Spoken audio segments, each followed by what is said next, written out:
مایوسی کس بات کی؟ مایوسی تو اس کو ہو جس کا اللہ نہ ہو. It's never too late. آپ کے پاس ہر وقت موقع موجود ہے، مرنے سے پہلے یہ موقع موجود ہے کہ آپ واپس آ جائیں. لیکن لا تقنطوا من رحمت اللہ، اللہ کی رحمت سے کبھی مایوس نہیں ہونا. میں عام طور پہ یوتھ سے کہتا ہوں کہ یا تو آپ کی نماز آپ پہ گناہ چھڑوا دے گی یا پہ گناہ آپ کی نماز چھڑوا دیں گے. کوئی بھی چیز جو ہے وہ ان ریکارڈڈ نہیں ہے، ہر چیز ریکارڈڈ ہے. یہاں تو ہم ہسٹری ڈیلیٹ کر لیتے ہیں، وہاں تو ہسٹری ڈیلیٹ نہیں ہوتی. اور جو ہی وہ سمجھے کہ میرے سے غلطی ہوئی ہے اسی وقت استغفار کرے اور اسی وقت اللہ تعالیٰ سے معافی مانگے اور ذرا بھی دیر نہ کرے. ہو سکتا ہے اگلے لمحے اس کا موت کا معاملہ ہو. بسم اللہ الرحمن الرحیم. الحمدللہ میں بڑا لکی ہوں اور میں سمجھتا ہوں آج کے ویورز بھی بہت لکی ہیں اللہ کے فضل سے کہ ہمارے ساتھ شیخ ڈاکٹر حماد لکھوی موجود ہیں. الحمدللہ آپ لوگ شیخ کو ڈفرینٹ سوشل میڈیا چینلز پہ، ٹی وی چینلز پہ اور اسپیشلی محمد علی بھائی کی پوڈ کاسٹ پہ دیکھتے رہے ہوں گے الحمدللہ. اور میں شیخ سے پہلا کوشچن اسٹریٹ شیخ آپ سے کرتا ہوں.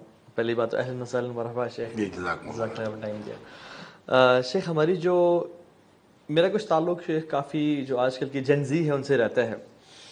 میں دیکھتا ہوں کہ despite of knowing their problems کہ ہمارے ساتھ ہوا کیا ہے، وہ اپنے پرابلم سے ایشو سے نکل نہیں پا رہے. اور میں اس کو آئیڈینٹیفائی کر لیتا ہوں وہ یہ کہ شیخ too much consumption of materialism, social media, اتنے ایڈکٹ ہیں کہ یعنی اسکرولنگ کے اور زومبی اسکرولنگ چل رہی ہوتی ہے فون پہ. اور میں نے کچھ ہی دن پہلے ایک بھائی کا میں نے کہا اپنا اسکرین ٹائم کیا ہے، انہوں نے اپنا اسکرین ٹائم دکھایا تو شیخ اس میں 14 آورز ایوریج اسکرین ٹائم تھا پچھلے ویک کا. اور وہ بھی شیخ اراؤنڈ کوئی 10% کم ہوا تھا بیکاز وہ بزی رہے پچھلے ہفتے میں. تو میں 14 آورس پر ڈے شیخ.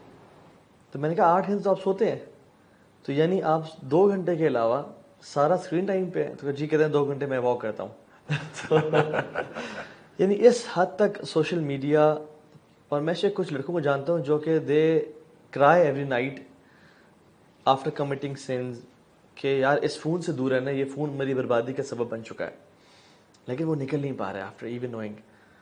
ان کے لیے کیا آپ کے لیے ایڈوائز ہے؟ بسم اللہ الرحمن الرحیم. دیکھیں جو گناہ ہے نا وہ اس کی طرف اترائی ہے اور نیکی کی طرف چڑھائی ہے. ایگزیکٹلی.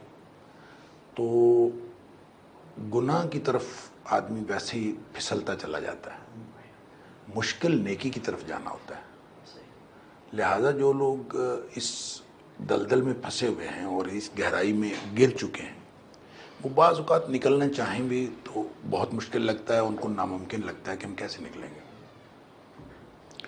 تو بنیادی جو طریقہ ہے وہ تو یہی ہے کہ ان الحسنات یذہبن السیئات. جب وہ کوئی نیکی کرنا شروع کریں گے تو وہ گناہوں کو کم بھی کریں گی نیکیاں اور گناہوں کے اثرات بھی ختم کریں گی. اچھا ان جنرل تو نیکیاں ہیں، کوئی بھی نیکی کریں ان کو کوشش یہ کرنی چاہیے کہ ٹھیک ہے وہ گناہ میں پھنسے ہوئے ہیں لیکن ان کو نیکی کرنے کی کوشش کرنی ہے. وہ ایک بھی نیکی کریں گے تو ان کے گناہ میں کمی، اتنی گناہ میں کمی واقع ہوگی اور وہ دے ول فیل کہ وہ گناہ میں کمی واقع ہوتی. تو 2 ٹول ایسے ہیں جو اللہ تعالیٰ نے ہر دور کے لیے، اور یوں سمجھیں کہ اس سے بھی کوئی بدترین دور آ جائے تو اس کے لیے قیامت تک کے لیے اللہ تعالیٰ نے 2 ٹول ہمیں ایسے عطا فرما دیے ہیں، ہمارے لیے بھی اور ہماری اولادوں کے لیے بھی اور یوتھ کے لیے بھی. وہ ٹول ایسے ہیں کہ اس کے ذریعے بچا جا سکتا ہے. اس میں ایک ٹول تو ہے نماز. ان الصلاۃ تنہی عن الفحشاء والمنکر. نماز شروع کر دیں، 5 وقت نماز پڑھا کریں اور کچھ بھی آپ سے وعدہ نہ کریں، 5 وقت نماز کا وعدہ تو کریں. 5 وقت نماز پڑھیں تو یہ قرآن کا وعدہ ہے کہ یہ برائی اور بے حیائی سے روک لے گی. اور دوسرا ہے قرآن، ان ھذا القرآن یہدی للتی ہی اقوم. یہ قرآن سیدھے راستے پہ لے جاتا ہے. لہذا جو قرآن اور نماز کے ساتھ وہ جڑ جائیں ان جنرل ہر نیکی، اور اسپیسیفکلی قرآن اور نماز جب وہ ان کے ساتھ جڑ جائیں گے تو وہ with the passage of time وہ خود بخود اس سے نکلنا شروع ہو جائیں گے. یعنی کسی کو کہنے کی بھی ضرورت نہیں پڑتی، ان کو اپنے آپ کو قائل کرنے کی بھی ضرورت نہیں پڑے گی کہ مجھے اس سے نکلنا چاہیے. از خود جو ہے نماز اور قرآن ان کو قائل بھی کر لیں گے. اور یہ ٹول ہی ایسے ہیں. تو یہ چونکہ وعدہ ہے اللہ کا، اس لیے ایسے بچے جو بھی اپنے آپ کو فیل کرتے ہیں اور اپنے آپ کو بے بس سمجھتے ہیں، تو ایک تو ان کو یہ ان جنرل ہر نیکی کرنی چاہیے، اور دوسرا یہ ہے کہ نماز اور قرآن کے ساتھ جڑ جانا چاہیے، اور تیسرا یہ کہ اللہ کے ذکر کو تھوڑا زیادہ کریں، اپنی زبان جو ہے وہ اللہ کے ذکر سے تر کریں۔ اس کے لیے لا حول ولا قوت الا باللہ یہ بڑی زبردست ایک بے بسی کا کلمہ ہے، اور اللہ کے سامنے اپنے آپ کو بے بس کر کے پیش کر دیں، اور اللہ کے سامنے اپنے آپ کو پیش کریں کہ یا اللہ میرے پاس تو کچھ نہیں ہے، نہ کوئی اجتماعی طاقت نہ کوئی انفرادی طاقت مجھے بچا نہیں سکتی۔ اگر وہ فیل کرتے ہیں کہ مجھے بچنا چاہیے تو پھر اپنی بے بسی اللہ کے سامنے پیش کریں نا کہ یا اللہ مجھے نہ کوئی طاقت بچا سکتی ہے گناہ سے، لا حول کا مطلب اجتماعی طاقت کہہ لیں، اور قوت کا مطلب انفرادی قوت، کوئی نہیں بچا سکتا الا باللہ، اللہ چاہے تو بچا سکتا ہے۔ تو جب یوں اپنا مسئلہ پرابلم اللہ کے سامنے رکھیں اور زبان سے لا حول ولا قوت الا باللہ کہیں، تو ان کے اندر وہ قوت آئے گی، اور آہستہ آہستہ یہ اوپر چڑھنا شروع ہو جائیں گے نیکی کی طرف، اور جوں یہ نیکی کی طرف چڑھیں گے اسی کے ساتھ ساتھ اس کا جو اثرات ہیں وہ ختم ہونے شروع ہو جائیں گے، اور جو ہی اثرات ختم ہونا شروع ہوں گے، برائی کے اثرات ختم ہونا شروع ہوں گے، تو پھر آہستہ آہستہ یہ کیفیت نہیں رہے گی کہ انسان اپنے آپ کو مجبور سمجھتا ہے۔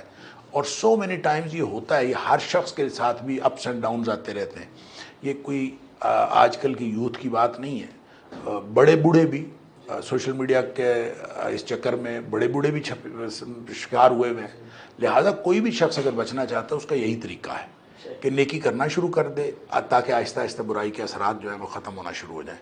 تو برائی کے اثرات ختم ہوں گے، وگرنہ یہ جو نفس ہے، یہ تو قرآن نے کہا ہے ان النفس لامارۃ بالسوء الا ما رحم ربی، یہ تو ہمیشہ برائی کی طرف لے کے جاتا ہے سوائے اس کے کہ اس کے اوپر اللہ کی رحمت ہو جائے۔ تو اللہ کی رحمت کو حاصل کرنے کے لیے قرآن اور نماز اور ان جنرل ہر نیکی، تو نیکی کریں، بس کوئی بھی نیکی شروع کر دیں۔ ایون یہ جو ایک تو نیکی ہے حقوق اللہ کے حوالے سے، ایک نیکی ہے حقوق العباد کے حوالے سے، تو حقوق العباد کے حوالے سے بھی نیکی کرنا شروع کر دیں، تو بھی وہ اس کے اثرات اپنی زندگی میں دیکھیں گے۔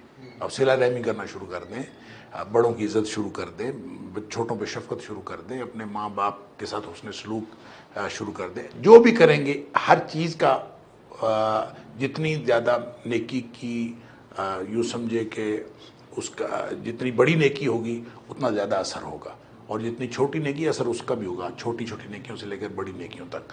اور اس کے علاوہ اور کوئی طریقہ نہیں ہے کہ ہم نیکیوں کے ذریعے سے گناہوں سے بچیں، کیونکہ ان الحسنات یذھبن السیئات، یہی گناہوں کو دور کریں گی، گناہوں سے بچائیں گی، وگرنہ انسان جو ہے شیطان تو پھر ساتھ ہے، وہ تو ہمیشہ رہتا ہے ایک خارجی دشمن کے طور پر، اور پھر ایک نفس ہے جو اس کا داخلی دشمن ہے، تو دو دشمنوں کی موجودگی میں اور پھر ہو بھی برائی کی طرف پھسلن، تو یہ بڑا مشکل معاملہ ہے۔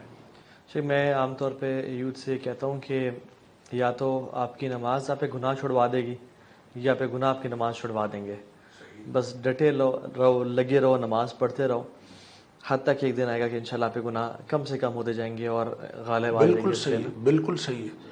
اصل میں دیکھیں بدترین دن وہ ہوگا جس دن گناہ آپ کی نماز چھڑوا دے، پھر تو سمجھیں کہ آپ نے اپنے آپ کو سبمٹ کر دیا نا گناہ کے سامنے، اور سب سے بڑی شکست اس دن ہے جب آپ کا گناہ آپ کی نماز چھڑوا دے، تو اگر اس کا مطلب پھر آپ واپس نہیں آنا چاہتے۔ اور شیطان بھی بہت ایکسپیرینس ہے اس کا، یعنی آدم علیہ السلام سے لے کے آج تک، ولیعذ باللہ۔ تو شیخ وہ بھی نا ڈسپوائنٹ بہت زیادہ کرتا ہے ہماری نوجوان نسل کو، کہ تو اتنے ٹائم سے چھوڑنا چاہ رہا ہے گناہوں کو اور تو پھر گناہ کرتا جا رہا ہے، پھر شیخ وہ کبھی اگر کسی نے الکوہل پی لی ہے یا کسی سے اگر فورنیکیشن ایڈلٹری ہو گئی ہے، وہ کہتے ہیں یار تو اب کس منہ سے اللہ کے سامنے کھڑا ہوگا، تو وہ نا ایک طرح سے نماز بھی وہ چھڑواتا ہے کہ یار اب میں نے یہ 40 دن تک نماز ویسے قبول، یہ بھی مسکنسیپشن ہے، قبول نہیں ہونی، اب میں نماز پڑھتا ہی نہیں ہوں، تو وہ دلدل میں مزید گرتے چلے جاتے ہیں۔ دیکھیں ان کو یہ پتہ ہونا چاہیے کہ دیکھیں جو توبہ ہے